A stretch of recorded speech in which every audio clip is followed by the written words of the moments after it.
Captain Lee Dong-ho was drinking his morning coffee when the alarm bell started ringing throughout Luna Station.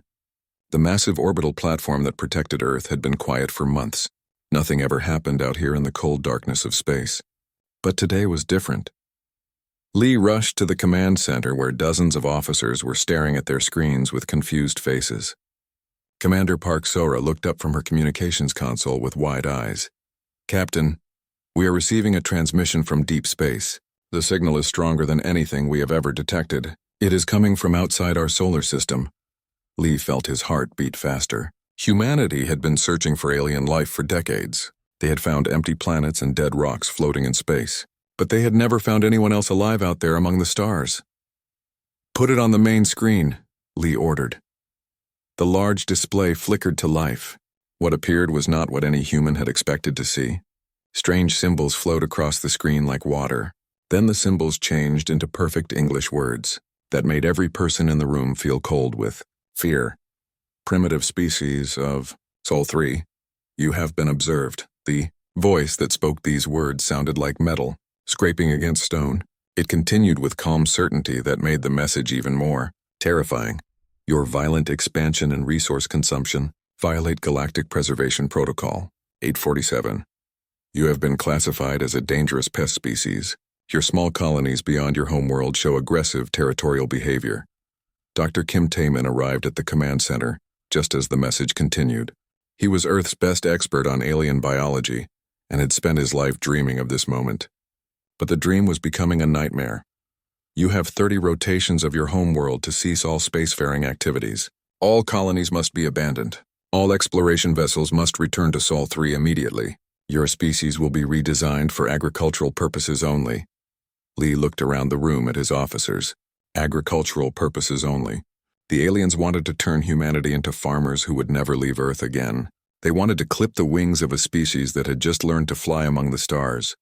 Non-compliance will result in orbital sterilization of Sol 3 and all human settlements. This message represents the final decision of the Galactic Hegemony Council. No appeals will be considered.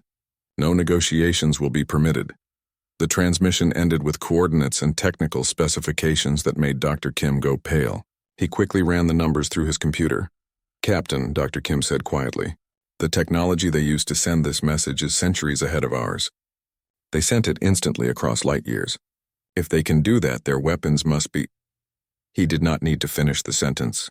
Everyone understood. Commander Park worked quickly at her station. "Sir, I am detecting massive energy signatures at the edge of our solar system." 3 objects just appeared out of nowhere. They are big. Really big. On Luna Station, alarms continued to ring as the reality of the situation became clear. Humanity was not alone in the universe. But the neighbors had decided that humans were nothing more than dangerous pests that needed to be controlled. Lee opened a communication channel to Earth. Within minutes, President Choi Hyejin appeared on his screen from the Emergency Command Center in Seoul. Her face was serious but calm. "Captain Lee, we received the same transmission here on Earth. I am calling an emergency session of the United Earth Assembly." "How long do we have?" 30 days, Madam President. "But there are already 3 large alien ships at the edge of our solar system. They are just sitting there, watching us." President Choi nodded slowly. "I understand. Send all the technical data to our scientists. We need to know what we are dealing with." The next few hours were chaos on Luna Station and across all human settlements. The 3 colonies on Mars, Europa, and Titan went into emergency mode. Every exploration ship in deep space received orders to return home immediately. General Nam Ki-woo arrived at Luna Station on the fastest military transport available. He was the head of Earth's defense forces and had spent his career preparing for conflicts between human nations. He had never prepared for war against aliens from another star system. "Show me what we are dealing with," General Nam said as soon as he reached the command center. Commander Park brought up the sensor readings on the main display. The 3 alien vessels were enormous. Each one was larger than Luna Station itself. They hung in space like metal mountains, dark and threatening. "Our best estimates say each ship is over 5 kilometers long," Park reported. "We are detecting energy readings that are off our measurement scale. The power sources on those ships could probably destroy our entire fleet without working very hard." Dr. Kim had been analyzing the alien message for hours. He looked exhausted as he presented his findings. The Galactic Hegemony Council appears to be a government that controls multiple star systems. They have been watching us for an unknown period of time. They classify us as violating something called Galactic Preservation Protocol 847. General Nam studied the technical data. What does that mean exactly? It means they think we are expanding too fast and using too many resources. They believe human behavior is dangerous to the galaxy, so they want to force us to stay on Earth and become farmers, forever. The room fell silent as everyone understood the full meaning of the alien ultimatum. Humanity had dreamed of reaching the stars for thousands of years.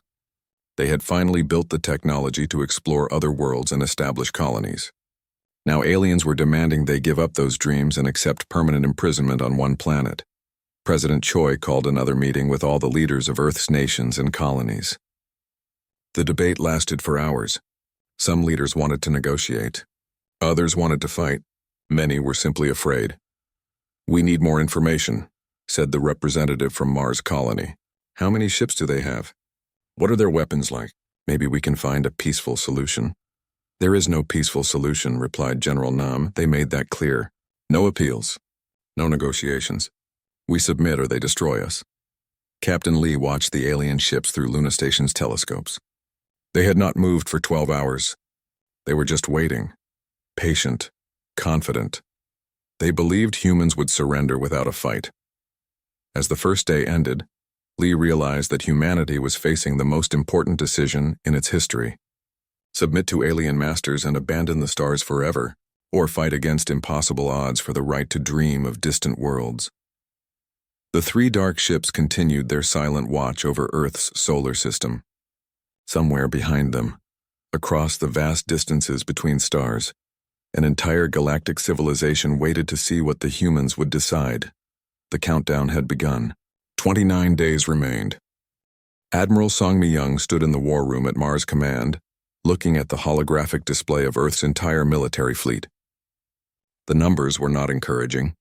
Humanity had 12 large warships, 43 smaller combat vessels, and hundreds of civilian craft that could be converted for military use. Against the 3 alien dreadnoughts waiting at the edge of the solar system, it looked like bringing kitchen knives to a gunfight, but Song had spent 20 years in the Earth Defense Force. She had learned that sometimes the smaller army could win if it fought smarter than the bigger one. "Gentlemen and ladies," she said to the assembled fleet commanders, "the aliens think we are going to surrender. They sent us an ultimatum expecting us to roll over like scared dogs. They clearly do not understand what species they are dealing with." Commander Ryu Jun-ho stepped forward from the group. He was the youngest officer in the room but had already proven himself as captain of the stealth frigate Soul's Pride. "Admiral, our ships are not equipped for this kind of fight. The alien vessels are 5 times larger than our biggest battleship. Their technology is centuries ahead of ours. How can we possibly win?" Song smiled for the first time in days. "Because they are expecting us to fight like they do. Every military force in their galactic empire probably uses energy weapons and shields. They have rules for how space battles work, but humans have always been good at breaking rules." Dr. Yoon Jae-ho entered the war room carrying a sealed briefcase. He was the head of Earth's Secret Weapons Research Division. Most people did not even know his department existed. "Admiral Song, I have something that might interest you," Dr. Yoon said as he opened the briefcase. Inside were technical drawings and data chips containing information about humanity's most classified military projects. While other species were developing plasma cannons and energy shields, we perfected something different. Kinetic weapons, nuclear warheads, projectile systems that can accelerate small objects to incredible speeds. He activated a holographic display showing test footage of various human weapons. The first video showed a railgun firing a tungsten rod through 6 meters of solid steel armor. The second showed a nuclear torpedo destroying an entire asteroid. "The aliens have shields designed to stop energy beams," Dr. Yoon continued. "But their computers have never calculated how to stop a chunk of metal moving at 30,000 kilometers per second, Lieutenant." Colonel Shin Da-eun had been working around the clock, analyzing the alien probe that delivered the ultimatum. She looked exhausted but excited as she presented her findings. "We managed to recover some debris from their communication device. Their technology is advanced, but it follows predictable patterns. They use energy fields for everything. Propulsion, weapons, defenses. But energy fields can be disrupted if you know the right frequency. She showed the analysis on her tablet computer. More importantly, their systems are not designed to handle multiple simultaneous impacts from different directions. Their ships are built to fight other ships that follow galactic combat protocols. Captain Ryu studied the alien ship designs that had been captured by long-range sensors. So you are saying they fight fair and expect everyone else to fight fair too? Exactly, replied Shin. But humans have never been interested in fighting fair when survival is at stake. Engineer Bei Subin was already working on converting civilian vessels for combat duty. The massive cargo haulers that carried supplies between Earth and the colonies could be modified to launch volleys of nuclear missiles. Research ships could become electronic warfare platforms. Even passenger liners could transport troops for boarding actions. Give me 2 weeks and I can turn our entire civilian fleet into a military force, Bei reported. The ships will not look like much, but they will pack a serious punch. Admiral Song looked around the room at her officers. These were people who had trained their entire careers for conflicts between human nations. None of them had ever imagined fighting aliens from another star system, but they were adapting quickly to the new reality. What about the 3 ships already in our solar system? Asked Commander Park, who had arrived from Luna Station. They are scouts, Song replied. Probably waiting to see if we surrender before the main fleet arrives. That gives us an advantage. They think 3 ships are enough to intimidate us into submission. Dr. Yoon pulled up another classified file. We have been working on something special for the past 5 years. Project Thunderbolt. Unmanned missiles that can accelerate to significant fractions of light speed. We only have 6 of them, but each one carries the destructive power of a small star. The room fell silent as everyone realized what he was suggesting. Weapons that powerful had never been tested against alien technology. They might work perfectly or they might do nothing at all. There is something else, Dr. Yoon added quietly. Our nuclear weapons are designed differently than what most galactic species would expect. We split atoms to create explosions. Most advanced civilizations use fusion or antimatter. The aliens probably have no defense against old-fashioned atomic bombs. Over the next week, human colonies throughout the solar system became military bases. Factories that built civilian equipment were converted to produce weapons and ammunition. Mining operations on asteroids were modified to create kinetic projectiles. Every human settlement became part of the war effort. President Choi held daily meetings with world leaders as the deadline approached. The debate continued, but the decision was becoming clear. Humanity would not surrender its dreams of exploring the stars. We have spent thousands of years looking up at the night sky and wondering what was out there, President Choi said during a global broadcast. We finally developed the technology to find out. We built colonies on other worlds. We sent ships to distant stars. Now aliens want us to give up everything and return to being farmers on one planet. She paused and looked directly into the camera. The Galactic Hegemony Council believes we are primitive creatures who will submit to their threats. They think we will abandon our colonies and recall our exploration ships like obedient children. They are about to learn something important about the human species. The broadcast was watched by every person in the solar system and recorded for transmission to the alien ships. Humanity has faced tyrants before. We have fought against those who tried to enslave us or limit our freedom. We have never surrendered to bullies, whether they came from our own planet or from distant stars. The Hegemony Council wants us to choose between submission and death. We choose a third option. We choose war. Captain Lee watched from Luna Station as President Choi's message was transmitted toward the 3 alien vessels. The response came within hours. The alien ships moved closer to Earth, their weapons beginning to glow with threatening energy. But something else was happening throughout the solar system. Human ships were moving into position. Modified cargo vessels loaded with nuclear missiles, stealth fighters armed with kinetic weapons, and 6 experimental weapons that had never been tested in real combat. The aliens had given humanity 30 days to surrender. On day 29, Earth sent its reply. Not in words, but in action. The alien probe that had delivered the original ultimatum simply vanished in a flash of nuclear fire. The message was clear. Humanity was ready for war. Fleet Leader Vorthak commanded the Hegemony Dreadnought Eternal Dominance from his crystal control throne.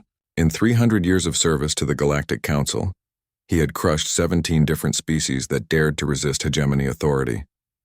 The humans would be number 18.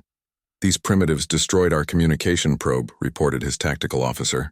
They used some kind of crude atomic weapon. Vorthak's four eyes glowed with amusement. The humans were like children throwing rocks at a starship.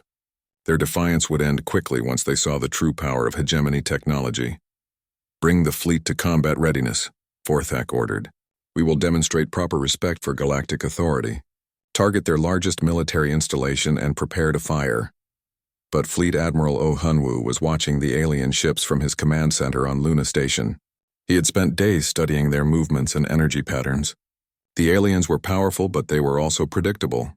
"All ships execute Battle Plan Alpha," Oh transmitted across human communication networks.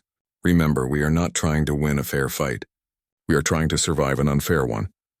Throughout the solar system, human vessels began moving, but they did not form traditional battle lines like the aliens expected. Instead, they scattered in all directions using asteroids and space debris as cover. Commander Ko Minji piloted the stealth destroyer Busan Rising through the asteroid belt between Mars and Jupiter. Her ship was small and fast, designed for reconnaissance missions. Today it would become humanity's first sword strike against galactic tyranny. "Target locked," reported her weapons officer. "Nuclear missiles armed and ready." Ko watched the massive alien dreadnought on her display screen. The ship was 5 kilometers long and bristled with energy weapons that could vaporize her destroyer in seconds. But it was also moving in a straight line at constant speed, following standard hegemony combat protocols. "Fire all missiles," Ko ordered. 6 nuclear warheads streaked through space toward the eternal dominance. The alien shields activated automatically, creating shimmering energy barriers designed to stop plasma bolts and particle beams. But the shields had never been programmed to handle primitive atomic explosions. The first missile detonated against the shield and passed right through. The second and third missiles struck the alien hull directly. The fourth missile penetrated deep into the ship before exploding. On the bridge of eternal dominance, Vorthak watched in shock as his ship's exotic matter reactor began overloading. Emergency alarms echoed through the massive vessel as internal explosions tore through deck after deck. "How is this possible?" Vorthak screamed at his officers. "They fight like demons with weapons from the Stone Age." The great dreadnought split in half as its reactor core detonated. 2.5 kilometers of advanced alien technology became expanding clouds of superheated metal and plasma. Across the human fleet, cheers erupted on every ship. The impossible had happened.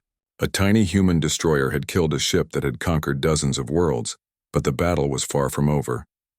The second hegemony dreadnought, Shadow of Conquest, began launching fighter craft and attack drones. Hundreds of small alien vessels swarmed toward human positions. Major Lim Sang-wook led the desperate response. His modified cargo ship Incheon Defender had been converted into a troop transport. It carried 200 Marines armed with conventional firearms and chemical explosives. "All right, people," Lim announced over the ship's communication system. "We are going to board an alien warship using equipment that would have been ordinary 50 years ago. Their personal shields are designed to stop energy weapons. Our bullets and grenades are too primitive for their computers to recognize as threats." The Incheon Defender approached Shadow of Conquest while human fighters provided cover. Alien defensive systems tracked the approaching vessel, but classified it as a non-threatening cargo hauler. When the human ship docked with the alien dreadnought, blast doors opened and Marines poured into alien corridors. The hegemony crew wore personal energy shields that could deflect laser fire and plasma bolts, but the shields did not activate against projectile weapons. Human bullets tore through alien defenses like they did not exist. Chemical grenades filled alien compartments with smoke and fire. The advanced alien warriors found themselves helpless against weapons their technology considered too primitive to worry about. Major Lim led his troops toward the alien command center, fighting through corridors filled with strange machinery and exotic technology.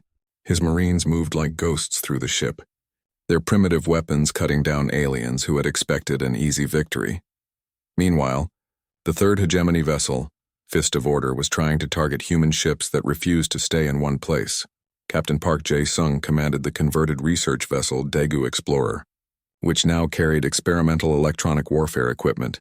"Jamming their targeting systems," reported Park's communications officer. "Their computers cannot lock onto us because we keep changing our signal patterns." But pilot Hong Yun-bi was flying her fighter Soul's Thunder straight toward the alien battleship. Her craft had been damaged in the opening moments of the battle. Life support was failing and her weapons were nearly empty. "This is Thunder calling all ships," Hong transmitted. "My fighter is finished, but I still have one nuclear torpedo left. I am going to make it count." Admiral O watched from Luna Station as the tiny fighter accelerated toward the massive alien vessel. Hong's ship was so small compared to the dreadnought that alien sensors barely detected it. "For Earth and for every human child who dreams of the stars," Hong said in her final transmission. Seoul's Thunder struck the alien command bridge at maximum velocity. The nuclear warhead detonated inside the ship's control center, killing the alien commander and destroying the vessel's ability to coordinate its weapons. Fist of Order drifted helplessly in space as human ships closed in from all directions. What had begun as a simple intimidation mission had become a disaster for the hegemony fleet. Back on Shadow of Conquest, Major Lim and his Marines had fought their way to the alien reactor room. The hegemony crew had never faced enemies who could walk through their energy shields like they were not there. "Plant the charges," Lim ordered his demolition specialist. "We are going to give these aliens a lesson in human engineering." Chemical explosives detonated throughout the alien ship's power core. The vessel's exotic matter containment failed, and Shadow of Conquest joined its sister ship as expanding debris. When the battle ended 3 hours later, all 3 hegemony dreadnoughts had been destroyed. But the cost to humanity was severe. Over 2,000 human lives had been lost, including pilot Hong Yunbi, and many of Major Lim's Marines who died in the boarding action. Fleet Admiral O stood in the observation deck of Luna Station, looking out at the debris field that marked humanity's first victory against galactic tyranny. The wreckage of alien warships drifted among the asteroids like broken monuments to hegemony arrogance. "Send a message to Earth," O ordered. "Tell them we won the first battle, but also tell them this is just the beginning. The Hegemony Council will not ignore what happened here." Commander Park established communication with the surviving human ships. "All vessels report status. We need damage assessments and casualty reports." As reports came in from across the fleet, the reality of their situation became clear. Humanity had achieved the impossible by destroying 3 advanced alien warships. But they had also declared war on a galactic empire that commanded thousands of similar vessels. Dr. Kim Taeman was already analyzing wreckage from the alien ships. "Admiral, their technology is more advanced than we thought, but it follows predictable patterns. They have been fighting the same way for thousands of years. They never learned to adapt." O nodded slowly. "That will be their weakness. Humans have always been good at learning and changing. The question is whether we can learn fast enough to survive what comes next." In the depths of space, automated hegemony communication beacons transmitted news of the battle across the galaxy. 3 dreadnoughts destroyed by primitive humans using weapons that galactic civilization had abandoned centuries ago. The impossible had happened. The demons of Sol had drawn first blood. Ambassador Yoon Ara stood in the secret meeting chamber deep beneath the surface of Europa Station. 3 alien representatives sat across from her at a table that had been hastily constructed for this historic moment. For the first time in galactic history, species were meeting to discuss rebellion against the Hegemony Council. The Kethmori representative looked like a tall insect with silver wings that sparkled in the artificial light. Her name was Clicksinger, and she spoke through a translation device that made her voice sound like musical notes. "We have watched your species for only days, but already we see something we had forgotten existed. Hope," Clicksinger said. "The hegemony has ruled our worlds for 800 years. We never believed anyone could stand against them until we saw the burning wreckage of their dreadnoughts." Sitting beside her was the Solari ambassador, a being that resembled a walking tree with eyes like glowing emeralds. His bark-like skin was covered in patterns that changed color as he spoke. "My people remember when we first reached the stars," the Solari said. "We were explorers and scientists who wanted to learn about the universe. The hegemony turned us into servants who mine exotic materials for their war machine, but your victory has awakened something in our hearts that we thought was dead." The third alien was a Zephyrian, a creature that seemed to be made of living crystal. Light passed through her transparent body in beautiful patterns as she communicated through vibrations in the air. "The hegemony believes they can predict everything," the Zephyrian ambassador said. "Their computers calculate the outcome of every battle before it begins. But humans fight in ways that break their mathematical models. You have shown the galaxy that the impossible can happen." Dr. Park Woo-sung had been working with these alien representatives for weeks. learning about hegemony technology and sharing human innovations. The combination was producing remarkable results. We have managed to combine human kinetic weapons with Kethmori stealth technology, Dr. Park explained as he showed holographic designs to the group. The result is a missile that can penetrate any known shielding system. The aliens were amazed by human engineering methods. Where they saw elegant energy weapons, humans saw opportunities to create hybrid systems that no hegemony computer had been programmed to defend against. General Lee Hyojin was establishing humanity's first military base outside the solar system on Proxima Centauri. B. Silari engineers were helping to build structures that could withstand the harsh radiation of the red dwarf star. This base will serve two purposes, General Lee explained during a secure communication with Earth. First, it proves that humans cannot be contained to one star system. Second, it gives us a staging area for operations deeper in alien territory. The construction work was going faster than anyone had expected. Zephyrian crystal technology combined with human metalworking created building materials that were stronger than anything either species could produce alone. Captain Seo Junsik commanded the first joint human-alien military unit. His strike force included 2 human destroyers, 3 Kethmori stealth ships, and a Silari vessel that could generate massive electromagnetic pulses. Target confirmed, reported his tactical officer as they approached a hegemony supply convoy. 12 cargo ships with 2 escort cruisers. Standard formation. The alien escorts were scanning for hegemony vessels using energy signatures. They completely missed the human ships, which used different propulsion systems and emitted different types of radiation. Kethmori vessels, begin your attack run, Captain Seo ordered. Human ships will provide covering fire when they break stealth. The battle lasted only 20 minutes.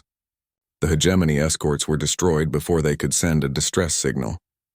Hundreds of tons of military supplies fell into Alliance hands, including advanced computer cores and exotic matter fuel cells. Intelligence Officer Kim Hana was conducting her own secret mission on the other side of the galaxy. With help from Zephyrian technology, she had infiltrated a hegemony diplomatic facility disguised as a maintenance worker. The information she discovered was both encouraging and terrifying. The Hegemony Council was fracturing. Some member species were beginning to question whether destroying humanity was worth the cost, but others were demanding immediate and overwhelming retaliation. War Chancellor Korath is losing control of the Council, Kim reported during an encrypted transmission to Earth. 3 species have already reduced their military contributions, but the core members are gathering the largest fleet in galactic history. She had also learned the location of the hegemony's primary military shipyard at the nexus of Vega. If that facility could be destroyed, it would cripple their ability to build new warships for decades. Meanwhile, on Earth, President Choi Hee-jin was addressing the first meeting of the Liberation Alliance. Representatives from 7 different species had gathered in secret to coordinate their resistance against hegemony tyranny.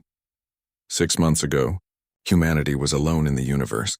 President Choi said to the assembled delegates, "Today we stand together with allies who share our dream of freedom. The Hegemony Council called us demons, but we know what we really are. We are the voice of every being who refuses to kneel before tyrants." The alliance was growing stronger every day. Kethmori factories were producing human-designed weapons. Silari scientists were developing new shield technologies based on human adaptive algorithms. Zephyrian communication networks were carrying alliance messages across the galaxy faster than hegemony. Forces could intercept them, but the most important development was happening in the hearts and minds of ordinary beings throughout galactic civilization. For the first time in thousands of years, people were asking questions about hegemony authority. On the industrial world of Kepler 442, factory workers were beginning to slow their production of military equipment. On the mining colonies of Wolf 359, entire crews were disappearing into the underground resistance movement. Admiral Song Mi-young was coordinating Alliance military operations from her new headquarters on Proxima Station. The converted cargo ship that served as her flagship was surrounded by vessels from 4 different species. "The hegemony is making a mistake," Song explained during a strategy meeting with her staff. "They are trying to fight this war the same way they have fought every war for the past 10,000 years. They expect us to meet them in open battle with traditional formations." Her plan was typically human in its audacity. Instead of defending fixed positions, Alliance forces would strike at hegemony supply lines and communication networks. They would force the enemy to spread their forces across hundreds of star systems. "We cannot match their firepower," Song continued, "but we can make them pay a price for every victory until the cost becomes too high to bear." The plan was already working. Hegemony forces were reporting attacks in dozens of different locations. Their military computers could not predict where the next strike would come from, because the Alliance refused to follow standard tactical doctrine. Captain Ryu Junho had become something of a legend among Alliance forces. His stealth frigate Soul's Pride had destroyed 6 hegemony vessels without taking a single hit.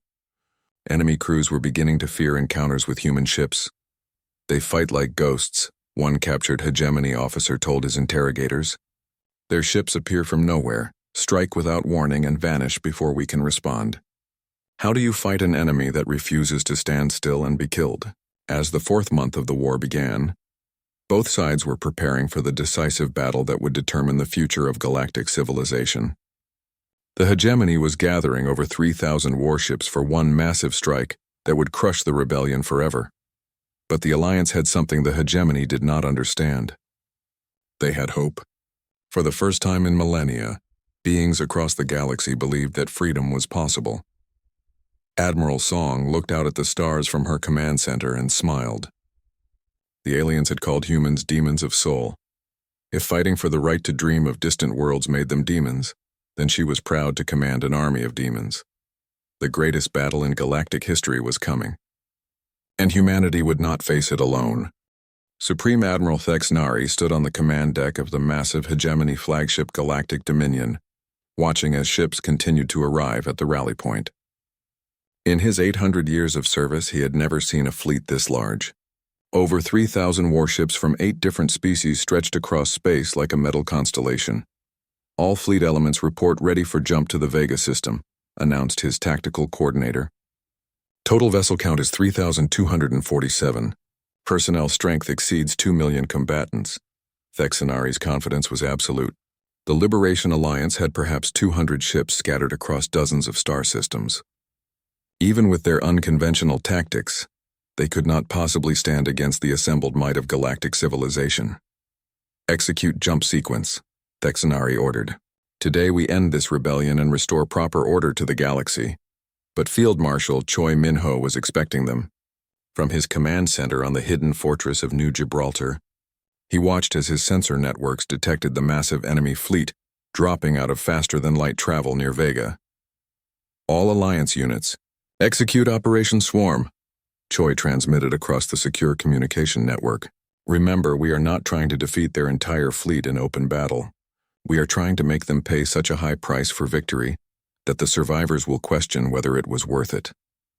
Throughout the Vega system, Alliance forces began their coordinated attack, but they did not form traditional battle lines like the hegemony expected.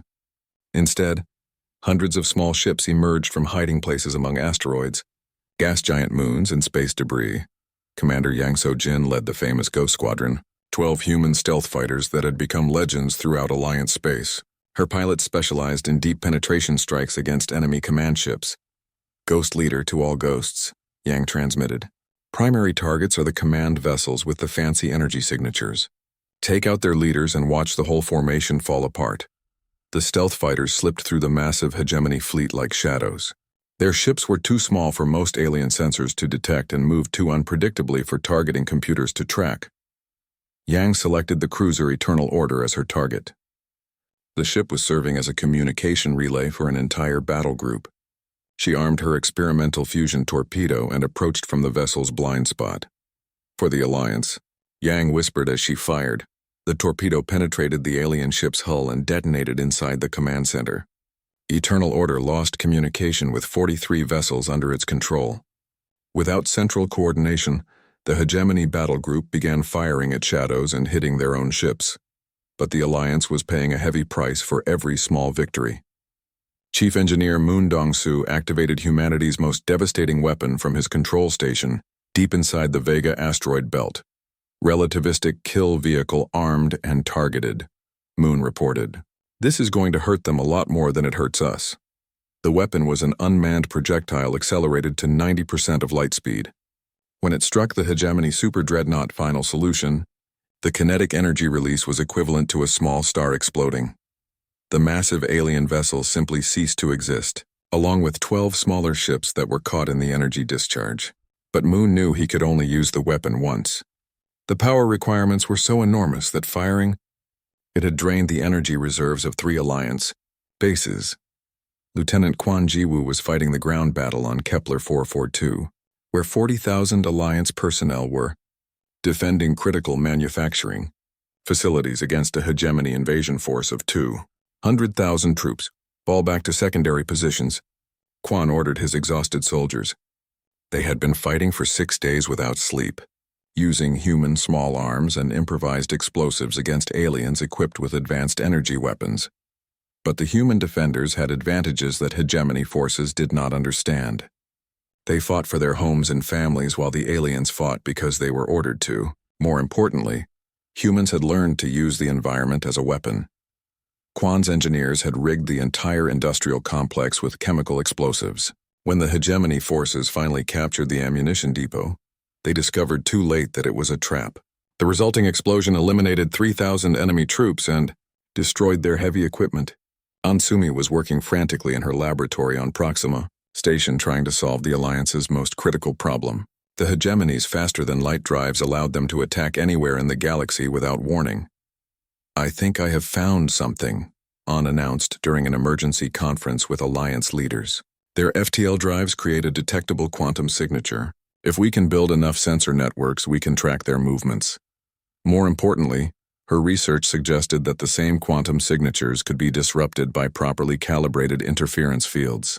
If her theories were correct, Alliance forces could trap entire hegemony fleets in normal space where human kinetic weapons would be most effective. The breakthrough came just in time.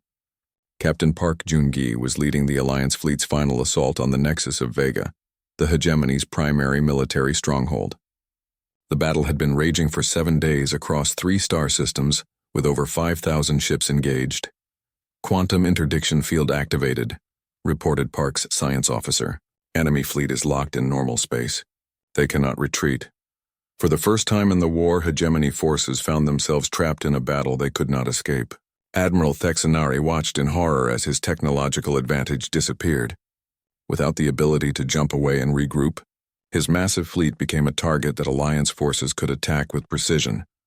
The siege of Vega Prime itself was led by Colonel Im Hae-rin, commanding a joint human-alien ground assault force.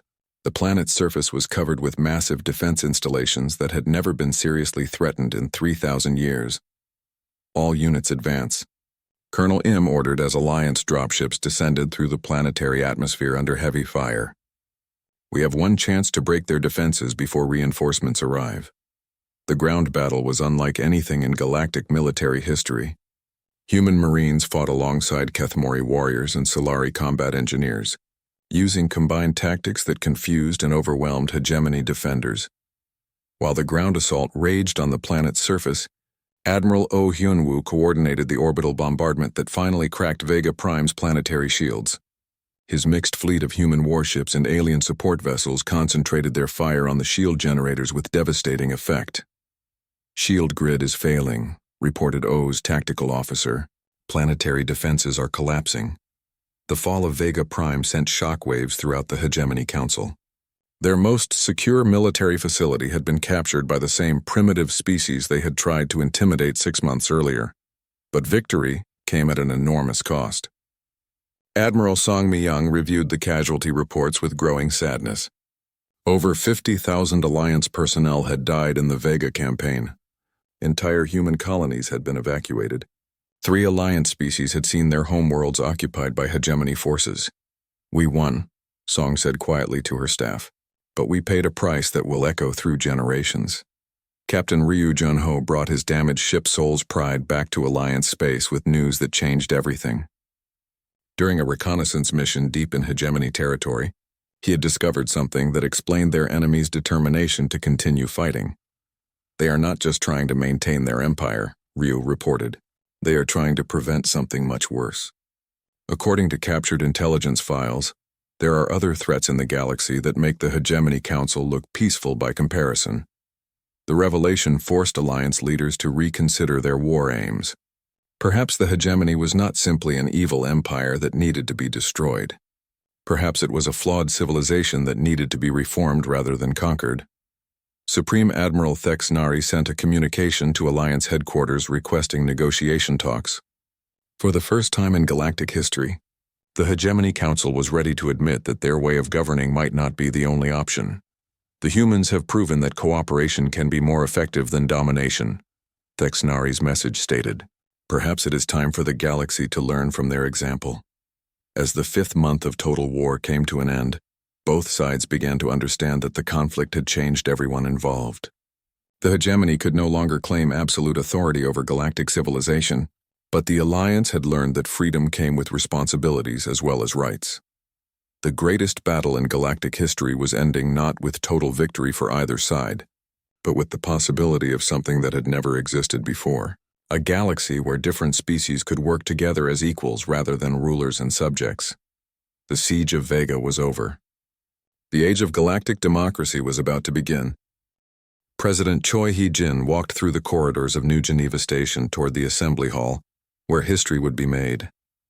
6 months had passed since the fall of Vega Prime, and representatives from 23 different species had gathered to create something that had never existed before in galactic civilization. BI's First Galactic Democratic Assembly was about to convene, Madam President, said diplomat Han Sung-ho, as he joined her walk to the chamber. The final vote count is confirmed. 21 species have agreed to join the new democratic government. Even 2 former Hegemony Council members have decided to participate. Choi smiled as she reviewed the membership list. The Kethamori, Salari, and Zephyrian species that had first allied with humanity were joined by former enemies who had chosen cooperation over continued conflict. What about the remaining Hegemony holdouts? Choi asked. 3 species have withdrawn to their core territories and declared neutrality, Han replied. They will not join the democracy, but they have also agreed to stop military expansion.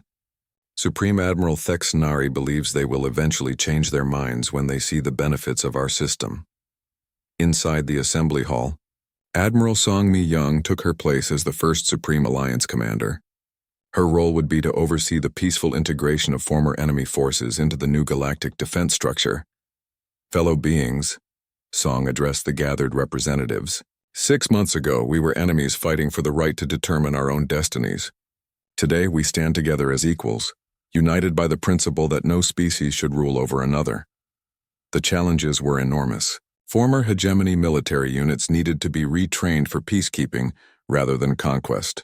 Weapons designed for domination had to be converted for defensive purposes. Most difficult of all, species that had been enemies for thousands of years needed to learn to trust each other. Dr. Kim Taemin was leading the Galactic Reconstruction Initiative from his headquarters on Mars. The project brought together the best scientists and engineers from all member species to rebuild worlds that had been devastated by the war. We are not just repairing damage, Dr. Kim explained to his international team. We are creating something better than what existed before. Human adaptability combined with alien technology can solve problems that no single species could handle alone. The first major success was the restoration of the Salari homeworld, which had been strip-mined by Hegemony forces for 800 years. Using human environmental engineering techniques and Kethamori atmospheric processors, the planet was returning to life. General Nam Ki-woo had retired from active military service but found a new purpose as director of the Alliance Defense Academy on Mars. For the first time in galactic history, beings from different species trained together as equals rather than conquerors and subjects. You are not here to learn how to defeat enemies, General Nam told each new class of cadets. You are here to learn how to protect the innocent and preserve the peace that so many died to achieve. The Academy's first graduating class included humans, Kethamori, Salari, Zephyrians, and even former Hegemony species who had joined the Democratic Alliance. They would serve together on mixed crews that represented the new galactic order. Engineer Bae Soo-bin was directing the most ambitious construction project in galactic history. The new faster-than-light communication network would connect every member world through quantum entanglement relays, allowing instant communication across thousands of light years. The old hegemony system was designed for control, Bay explained during a project briefing.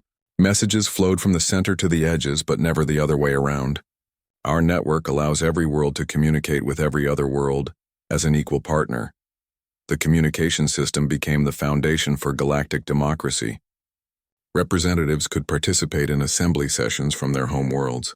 Citizens could access information about government decisions in real time. Transparency replaced secrecy as the basis for galactic governance. Captain Lee Dong-ho had accepted a new assignment that would have been impossible under the old system. His exploration vessel, Hope of Humanity, led joint expeditions to uncharted regions of the galaxy, with crews drawn from multiple species working together. "We are not conquerors seeking new worlds to dominate," Lee announced during the launch ceremony for his ship.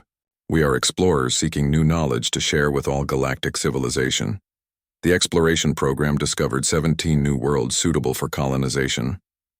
Under the democratic system, these planets were developed jointly by multiple species, with no single government claiming ownership. Captain Ryu Jun-ho commanded one of the new mixed-species crews aboard the destroyer Soul's Pride. His ship included human, Keth Mori, and Solari officers working together in ways that would have been unthinkable just months earlier. "The old system taught us to fear and suspect each other," Ryu said during an interview with Galactic Media. "The new system teaches us to learn from each other. My ship is stronger because it combines the best ideas from multiple species. But the greatest changes were happening in the daily lives of ordinary beings throughout the galaxy. On the industrial world of Kepler 442, workers from different species collaborated on projects that benefited everyone, rather than enriching a ruling class. Lieutenant Quan Ji-woo, who had survived the brutal battle for the planet, now served as a liaison officer helping former enemies work together. 6 months ago we were shooting at each other," Quan observed. "Today a hegemony engineer and a human technician solved a production problem that had stumped experts for years. When people work together instead of against each other, amazing things become possible." The economic benefits of cooperation were becoming obvious throughout alliance space. Trade agreements based on mutual benefit replaced tribute systems designed for exploitation. Scientific research shared freely among all species accelerated technological development for everyone. Dr. Sumi had established research stations throughout the galaxy where scientists from different worlds worked together on projects that no single species could accomplish alone. Her team's breakthrough in quantum computing was already revolutionizing faster than light travel. Under the old system, each species guarded its knowledge jealously, Dr. An explained. "Under the new system, we share discoveries freely because we all benefit. When anyone makes progress," President Choi stood before the Galactic Democratic Assembly one year after its founding to deliver the first State of the Galaxy address. The chamber was filled with representatives from 31 species, including 6 that had joined the Alliance in recent months. 1 year ago, the Galactic Hegemony Council sent Earth a threat, President Choi began. "They demanded that humanity abandon our dreams of exploring the stars and accept permanent confinement to one world. They believed we were primitive beings who would submit to their superior technology and authority." She paused and looked around the chamber at beings who had once been enemies and were now partners in building a better future. "We replied with a declaration of war. But we did not fight just for humanity's right to the stars. We fought for every being's right to choose their own destiny.